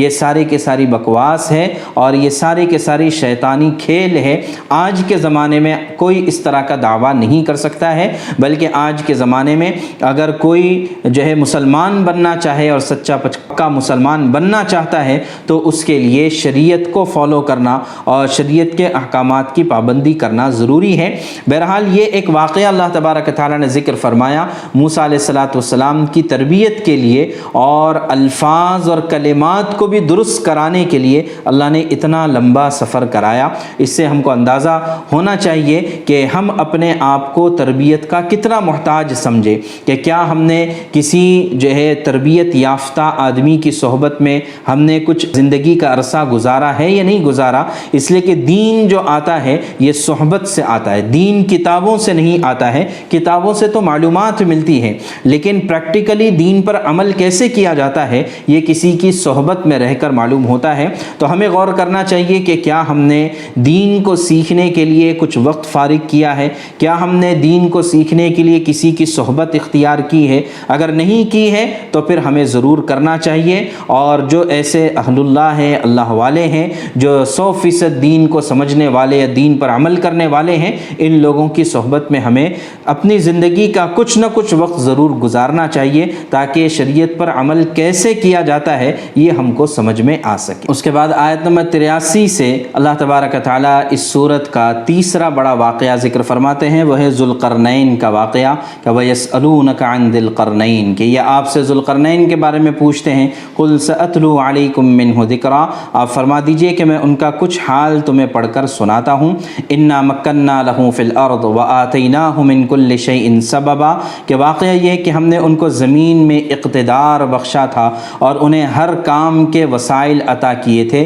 جس کے نتیجے میں وہ ایک راستے پر چل پڑے۔ چنانچہ یہ ذوالقرنین کے لفظی معنی آتے ہیں دو سینگ والا، تو ظاہر ہے کہ یہ کسی کا نام نہیں بلکہ کسی کا لقب ہو سکتا ہے، اور دو سینگ ہونے کا مطلب یہ نہیں کہ ان کے دو سینگ ہوں گے بلکہ قرن کے معنی آتے ہیں کنارے کے بھی، تو مراد یہ ہے کہ جو دو کناروں کا سفر کیا ہوا۔ یہ تو آج کے زمانے میں بہت آسان ہے کہ آدمی ہوائی جہاز کے ذریعے سے پورے دنیا کے گرد ایک چکر لگا لے، لیکن پہلے زمانے میں اس کا تصور بھی ممکن نہیں تھا۔ تو ایسے وقت میں اللہ تبارک تعالیٰ نے ان ذوالقرنین کو ایسی طاقت اور صلاحیت عطا فرمائی تھی، ایسے اسباب عطا فرمائے تھے کہ انہوں نے دنیا کا پورا چکر کاٹا تھا، مشرق سے لے کر مغرب تک کا، اور 3 بڑے بڑے سفر کیے تھے، ایک مشرق کا سفر، ایک مغرب کا سفر اور ایک درمیان کا سفر انہوں نے کیا تھا۔ اور یہ کون تھے ان کے بارے میں بھی یہی ہے، قرآن نے تو تفصیلات نہیں بتائی ہے، البتہ بیشتر علماء کی رائے یہی ہے کہ یہ نبی نہیں تھے، اور بہت سے محققین کی رائے یہ ہے کہ یہ ایران کے بادشاہ سائرس تھے جن کا ذکر اللہ نے ذوالقرنین کے ذریعے سے کیا ہے، اور انہوں نے بنی اسرائیل کو بابل کی جلا وطنی سے نجات دلا کر دوبارہ فلسطین میں آباد کیا تھا، اس لیے کہ اس سے پہلے بات آ چکی ہے کہ بخت نصر نے یہودیوں کو اور بنی اسرائیل کو بابل سے نکال دیا تھا اور ان پر ظلم و ستم کیا تھا، تو انہوں نے دوبارہ یہودیوں کو آباد کیا، تو ان کا تذکرہ اللہ تبارک تعالیٰ یہاں پر فرماتے ہیں فَأَتْبَعَ سَبَبًا، چنانچہ یہ سفر پر چل پڑے، حَتَّى إِذَا بَلَغَ مَغْرِبَ الشَّمْسِ، یہاں تک کہ وہ سورج کے ڈوبنے کی جگہ پر پہنچ گئے، اور انہوں نے ایسا محسوس کیا کہ سورج ڈوب رہا ہے ایک دلدل جیسے سیاہ چشمے میں، اور وہاں انہیں ایک قوم سے ملاقات ہو گئی۔ چنانچہ اس زمانے میں ظاہر ہے کہ اس وقت اگر ہم دنیا کا میپ یا گلوب اٹھا کر دیکھیں گے تو مغرب کی طرف ہمیں امریکہ کی ریاستیں نظر آتی ہیں، لیکن اس وقت تک امریکہ دریافت ہی نہیں ہوا تھا، اور مغرب جو سمجھا جاتا تھا وہ اسپین اور مراکش کا علاقہ یہ آخری دنیا کا حصہ سمجھا جاتا تھا، جس کے بعد سمندر ہی سمندر اور دریا ہی دریا نظر آتا تھا۔ تو ممکن ہے کہ مغرب سے مراد یہاں پر وہ پرانا والا ویسٹ ہے یا پرانا والا مغرب ہے، وہاں تک انہوں نے سفر کیا، اس لیے کہ اس کے آگے انسانی آبادی کا تصور ہی نہیں تھا۔ یہ بھی ممکن ہے کہ امریکہ جو اس وقت مغرب میں ہے وہاں تک کا سفر انہوں نے کیا ہو، اور جیسے کہ یہ کہا جاتا ہے کہ امریکہ کے دریافت کرنے سے پہلے وہاں پر ریڈ انڈینز آباد تھے، تو ممکن ہے کہ وہاں تک کا بھی سفر انہوں نے کیا ہو، اور وہاں پر جا کر انہوں نے فتح کیا۔ تو قلنا یا ذا القرنین اما ان تعذب و اما ان تتخذ فیہم حسنا، تو اللہ نے ان سے کہا، ظاہر ہے کہ یا تو وحی کے ذریعے سے کہا یا الہام کے ذریعے سے کہا کہ ذوالقرنین تمہارے پاس 2 راستے ہیں، یا تو ان لوگوں کو سزا دو یا پھر ان کے معاملے میں اچھا رویہ اختیار کرو۔ تو حضرت ذوالقرنین نے فرمایا کہ اما من ظلم فسوف نعذبہ، کہ جنہوں نے ظلم والا راستہ اختیار کیا ان کو تو ہم سزا دیں گے، پھر اسے اپنے رب کے پاس پہنچا دیا جائے گا اور وہ اسے سخت عذاب دے گا، اور جو ایمان لائے گا اچھے اعمال کرے گا تو اس کا بدلہ اچھا ہوگا، وَسَنَقُولُ لَهُ مِنْ أَمْرِنَا يُسْرًا، اور ان کے ساتھ آسانی کا معاملہ کیا جائے گا۔ تو یہاں سے نمٹنے کے بعد ثم اتبع سببا، اس کے بعد وہ دوبارہ چل پڑے، اور پھر فرمایا حتی اذا بلغ مطلع الشمس، کہ اس جگہ پر پہنچے کہ جہاں پر سورج طلوع ہوتا ہے، تو وہاں پر انہوں نے دیکھا ہے کہ ایک ایسی قوم ہے کہ جسے ہم نے اس دھوپ سے بچنے کے لیے کوئی اوٹ مہیا نہیں کی تھی۔ مراد یہ ہے کہ ایسے غیر متمدن لوگ تھے کہ وہ لباس نہیں پہنتے تھے، یا لباس پہننے کا کوئی دستور ان کے یہاں پر نہیں تھا، یا بعض علماء نے اس کا مطلب یہ بیان کیا ہے کہ وہ لباس تو پہنتے تھے لیکن ان کے گھروں پر چھتوں کا دستور نہیں تھا اور دیواریں وغیرہ نہیں ہوا کرتی تھی، تو لہٰذا یہ کھلے آسمان کے نیچے سویا کرتے تھے۔ اس طرح کی قوم کو سے وہاں پر ملاقات ہوئی۔ چنانچہ ایسی ہوا کہ اللہ تبارک تعالیٰ نے ذوالقرنین کو چونکہ ہر طرح کے ساز و سامان عطا کیے تھے، تو لہٰذا ان کے لیے انہوں نے رہائش کا اور صحیح طور سے انتظامات سارے کے سارے کیے۔ ثم اتبع سببا، پھر اس کے بعد دوبارہ سفر پر چل پڑے، حتی اذا بلغ بین السدین، یہاں تک کہ 2 پہاڑوں کے درمیان پہنچے، تو انہیں ان پہاڑوں سے پہلے کچھ لوگ ایسے ملے جن کے بارے میں ایسا لگتا تھا کہ وہ ان کی بات نہیں سمجھ سکتے ہیں، یعنی مراد یہ ہے کہ یہ دنیا کے درمیانی حصے میں پہنچے اور لیکن ایسی زبان تھی ان لوگوں کی کہ وہ ان سے براہ راست بات نہیں کر سکتے تھے، تو لہٰذا ترجمان کے ذریعے یہ کسی اور طریقے سے انہوں نے بات کی، اور بات یہ کی کہ ان لوگوں نے ایک درخواست کی حضرت ذوالقرنین سے کہ ان کے پاس تو سارے اسباب موجود تھے اور بڑے بادشاہ تھے، تو ان لوگوں نے کہا یا ذا القرنین ان یأجوج ومأجوج مفسدون فی الارض فہل نجعل لک خرجا علی ان تجعل بیننا وبینہم سدا، کہ ذوالقرنین یاجوج ماجوج اس زمین میں فساد پھیلانے والے لوگ ہیں، تو کیا ہم آپ کو کچھ مال کی پیشکش کر سکتے ہیں جس کے بدلے میں آپ ہمارے اور ان کے درمیان دیوار بنا دیں، یعنی یاجوج ماجوج کو ہماری بستیوں سے الگ کر دیں۔ یاجوج ماجوج یہ دو وحشی قبیلے تھے جو پہاڑوں کے پیچھے رہا کرتے تھے، اور تھوڑے تھوڑے وقفوں سے آ کر جو درمیانی درے میں رہنے والے جو لوگ تھے ان کو قتل و غارت گری کرتے اور جو ہے ان کو پریشان کرتے تھے، تو ان لوگوں نے حضرت ذوالقرنین سے درخواست کی کہ آپ کو اللہ نے سب کچھ دیا ہے، چاہے تو ہم اس کا معاوضہ آپ کی خدمت میں دے دیں گے، لیکن یہ کہ آپ ہمارے اور ان کے درمیان کوئی ایسی دیوار بنا دیں کہ جس کی وجہ سے یہ ہم تک نہیں پہنچ سکیں گے۔ چنانچہ حضرت ذوالقرنین نے یہی کہا کہ اللہ نے جو مجھے اقتدار عطا کیا ہے وہی میرے لیے بہتر ہے، لہٰذا تم لوگ جو ہے میری فزیکلی میری مدد کرو، مجھے پیسہ نہیں چاہیے تمہارا، البتہ طاقت سے میری مدد کرو، تو میں تمہارے اور ان کے درمیان ایک مضبوط دیوار بنا دوں گا۔ مجھے لوہے کی چادریں لا کر دو، سٹیل کی لوہے کی بڑی بڑی چادریں لے کر آؤ، یہاں تک کہ جب انہوں نے درمیانی خلا کو پاٹ کر دونوں پہاڑی سروں کو ایک دوسرے سے ملا دیا تو اب جو ہے ان سے کہا گیا کہ اب آگ کو دہکاؤ، چنانچہ جب اس دیوار کو لال انگار کر دیا تو پھر اب وہاں پر پگھلا ہوا تانبا ڈالا گیا، تو اب یہاں پر جو ہے ان پر انڈیل دوں گا، یعنی مراد یہ ہے کہ وہاں پر تانبے کی گویا کہ دیوار، لوہے کی دیوار بنائی گئی، درمیان میں تانبے کو پگھلا کر ڈالا گیا۔ قرآن آگے کہتا ہے فَمَسْتَطَاعُوا أَن يَظْهَرُوهُ وَمَا اسْتَطَاعُوا لَهُ نَقْبًا، کہ اب جو ہے اس دیوار کو یہ پھلانگ نہیں سکتے اور اسی طرح اس کے اندر شغاف بھی نہیں ڈال سکتے ہیں۔ آگے حضرت ذوالقرنین نے کہا هَذَا رَحْمَةٌ مِّن رَّبِّي، یہ میرے رب کی رحمت کا کرشمہ ہے، اس میں میرا کوئی کمال نہیں ہے، اور اللہ جب چاہیں گے اس دیوار کو ختم بھی کر دیں گے۔ چنانچہ قیامت سے کی علامات میں سے یہ ہے کہ یاجوج ماجوج یہ دوبارہ دنیا میں آئیں گے، اور یہ دیوار کہاں پر ہے اس سلسلے میں مختلف روایات ہے، البتہ محققین کی رائے یہ ہے کہ یہ روس میں، رشیا میں ایک علاقہ ہے داغستان، تو وہاں پر دربند کا ایک مقام ہے، وہاں پر یہ دیوار موجود ہے، اور اب یہ دیوار تقریباً ٹوٹ چکی ہے، یہ ٹوٹنے کے قریب ہے، اور ہمیشہ ایسا ہوا ہے کہ وہاں سے جو وحشی لوگ وہاں پر رہتے ہیں وہ جو ہے تھوڑے تھوڑے کر کر یہ متمدن دنیا کا حصہ بن چکے ہیں، اور قیامت سے پہلے ان کا آخری ریلا آئے گا اور جو پوری دنیا پر قبضہ کر لے گا، اس کا تذکرہ اللہ تبارک تعالیٰ نے یہاں پر فرمایا ہے۔ اس کے بعد جو ہے سورت کا اختتام ہوتا ہے، اور بڑی عجیب انداز سے اللہ تبارک تعالیٰ اس سورت کو ختم فرماتے ہیں کہ نبی پاک صلی اللہ علیہ وسلم آپ بتا دیجئے قُلْ هَلْ نُنَبِّئُكُمْ بِالْأَخْسَرِينَ أَعْمَالًا، کہ کیا میں بتا دوں کہ اعمال کے اعتبار سے خسارے میں کون لوگ ہیں، الَّذِينَ ضَلَّ سَعْيُهُمْ فِي الْحَيَاةِ الدُّنْيَا، کہ وہ وہی لوگ ہیں کہ دنیاوی زندگی میں ان کی ساری کوششیں راستے سے بھٹکی ہوئی تھی، اور وہ سمجھ رہے تھے کہ ہم بہت اچھا کام کر رہے ہیں، یعنی کر رہے تھے وہ غلط کام، لیکن ان کو کبھی احساس نہیں ہوا کہ ہم غلط کام کر رہے ہیں، وہ اپنے آپ کو اچھا ہی سمجھتے رہے۔ اولئک الذین کفروا بآیات ربہم، وہ کون سے کام ہیں کہ وہ لوگ ہیں کہ جو اپنے رب کی نشانیوں کا انکار کرتے ہیں، رب سے ملاقات کا انکار کرتے ہیں، تو کل قیامت میں ان کی تمام اچھائیوں کو بیکار قرار دیا جائے گا، یعنی اگرچہ دنیا میں رہتے ہوئے انہوں نے نیک کام، اچھے کام اور لوگوں کے خدمت کے کام کیے ہوں گے، لیکن ایمان اور اعمال کے بغیر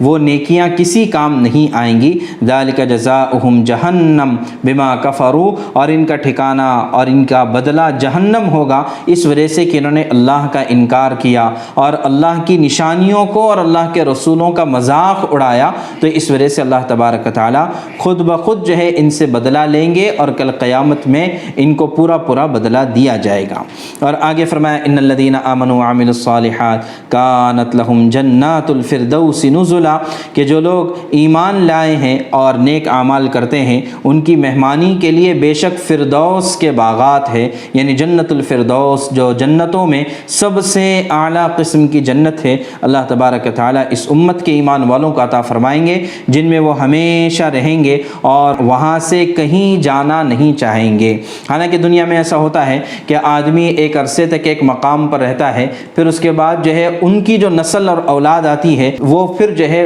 اس وطن کو چھوڑ کر کسی اور جگہ پر چلی جاتی ہے، کسی اور جگہ پر اپنا مقام اور اپنا مکان بنا لیتی ہے۔ لیکن جنت ایسی خوشگوار اور خوشنما جگہ ہے کہ جہاں سے ہٹنے کو کبھی دل نہیں چاہے گا۔ اور آگے اللہ تعالیٰ فرماتے ہیں کہ پیغمبر صلی اللہ علیہ وسلم آپ کہہ دیجئے کہ میرے رب کی باتیں اور میرے رب کی تعریفات لکھنے کے لیے اگر سمندر کو روشنائی بنا دیا جائے تو میرے رب کی باتیں کبھی ختم نہیں ہوگی، اس سے پہلے کہ سمندر ختم ہو جائے گا، اور اس سمندر کی کمی کو پورا کرنے کے لیے ویسے ہی سمندر لے کر آئیں گے، تب بھی جو ہے اللہ تبارک تعالیٰ کی تعریفات اور اللہ کی کلمات کو پورا نہیں کیا جا سکتا ہے۔ اور آپ یہ بھی فرما دیجئے کہ میں تو ایک انسان ہوں، ایک بشر ہوں، اور تمہاری طرح کا ایک انسان ہوں، صرف یہ کہ میری طرف وحی کی جاتی ہے، اور وحی یہ ہے کہ انما الہکم الہ واحد، کہ تمہارا معبود ایک ہی معبود ہے۔ فمن کان یرجو لقاء ربی، چنانچہ جو شخص اپنے رب سے ملاقات کرنا چاہتا ہے تو فلیعمل عملا صالحا،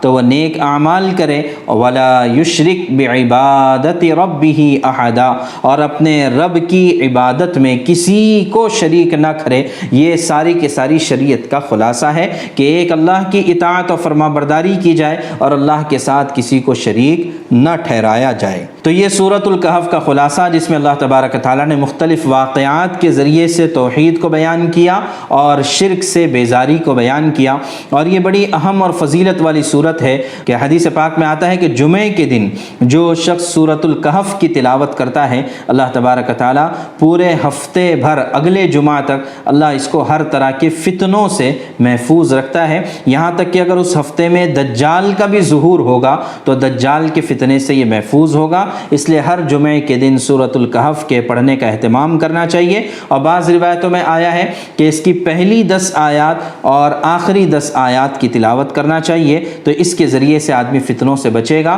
تو یہ ویسے ہی قیامت سے پہلے کا زمانہ ہے، روزانہ نت نئے فتنے ہمارے سامنے آتے ہیں، ہمارے ایمان کو آزمائش میں ڈال دیتے ہیں، امتحان میں ڈال دیتے ہیں۔ تو اس کے بچاؤ کا ایک بہترین طریقہ یہ ہے کہ ہر ہفتے ہم سورۃ الکہف کی تلاوت کا اہتمام کریں۔ اور ایک روایت میں آتا ہے کہ جمعہ کے دن سورۃ الکہف کی تلاوت کرنے کی برکت سے اللہ تبارک تعالیٰ کل قیامت میں اس سورت کو نور بنا کر رکھیں گے پڑھنے والے کے لیے۔ قیامت کی اندھیری میں یہ سورت ٹارچ کا اور روشنی کا کام کرے گی۔ اللہ تبارک تعالیٰ ہمیں اس پر عمل کی توفیق عطا فرمائے، اور ہمارے سینوں میں، ہمارے دلوں میں ایمان کو پیوست فرمائے، اور ہر طرح کے شرک اور کفر اور بدعات سے اللہ ہماری اور پوری امت مسلمہ کی حفاظت فرمائے۔ وآخر دعوانا ان الحمد للہ رب العالمین۔